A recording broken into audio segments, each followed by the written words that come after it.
I'd like to welcome BAFTA Award, Emmy Award, and Golden Globe Award winning actress Rosamund Pike to Sidewalks Entertainment. Hi, Rosamund. Thank you so much for joining us. Hi, lovely to talk to you this morning.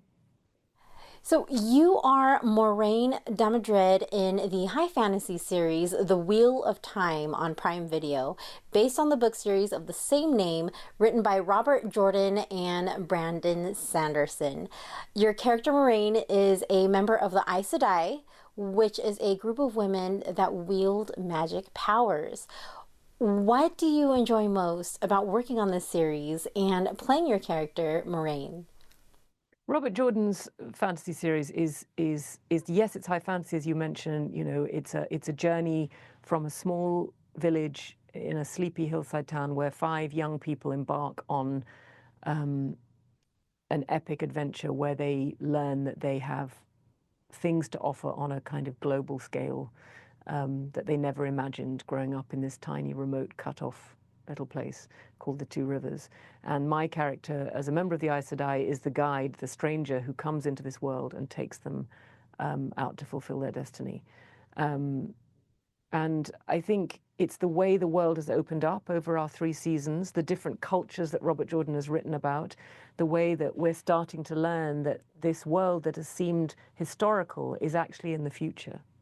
And the Wheel of Time takes place after the breaking of our world, as though the continents have been broken up and the world has boiled, the seas have boiled, the mountains have disintegrated, and the continents have reassembled. So cultures are distinct, but ethnically the world is even more mixed than we have. And these are the cultures we meet in the Wheel of Time, which are distinct and incredible and, you know, complex with mythologies and laws and in season 3 we go into the Aiel Waste, which is a culture of desert dwelling warriors where my character finds herself, and they have very strange customs. They're a very secretive people, which our lead heroes have to learn to navigate and gain their trust, and it's worlds like that that Robert Jordan creates that I just find so inspiring. And yet, you know, in the midst of it, it's the human story that we're being told. It's the things that are relatable. It's fear, it's love, it's friendship, it's family, it's home, it's all the stuff that we know and feel as humans. That's why the book series works, and I think that's why our series works. So the sets and the special effects are beautiful. They're very visually striking. What where has the series been filmed, and what were some interesting special effects and props that were used during the filming of the series? We have such a creative team behind the Wheel of Time. We have set designers who are, you know, working round the clock to create, you know, cities that actually exist. You know, there are some set extensions with visual effects, but a lot of our sets are fully built, fully realized. The Two Rivers, that place where it all began, is in a quarry in Prague. And it exists. You know, the forge, the blacksmith's forge, you can go there and sharpen knives and, you know, build a fire and smelt iron. And you know, the weaver's shop, you can dye fabric. And, you know, it's a playground of creativity. This season we went to South Africa, where we filmed both in the dunes outside Cape Town and also right up on the border with Namibia, where the desert changes color.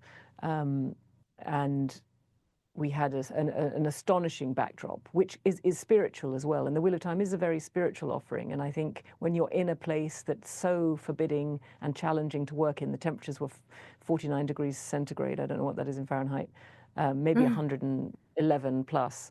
You know, it was dangerously hot, but we strove to battle through it and get the footage we needed.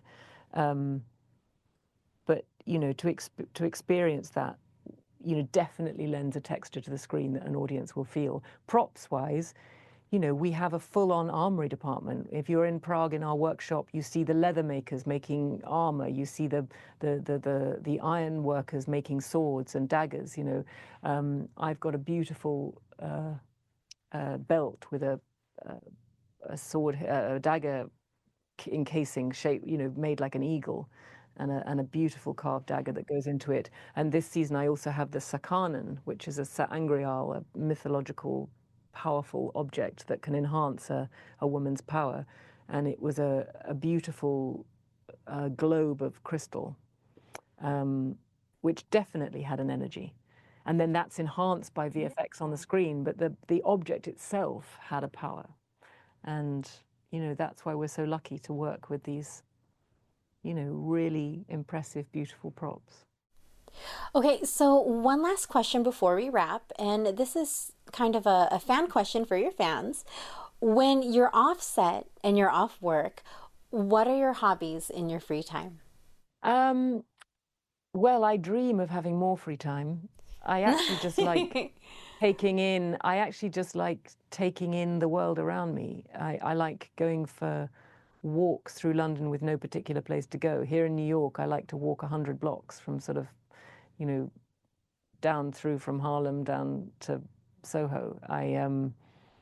I like to just observe. I think one spends so long when you're acting, giving out, that after an intense period of work, which I've just had, I've just made 3 films back to back, you need to replenish. You know, I took myself to the Tate Gallery in London 2 days ago just to take in stuff, to creatively kind of recharge.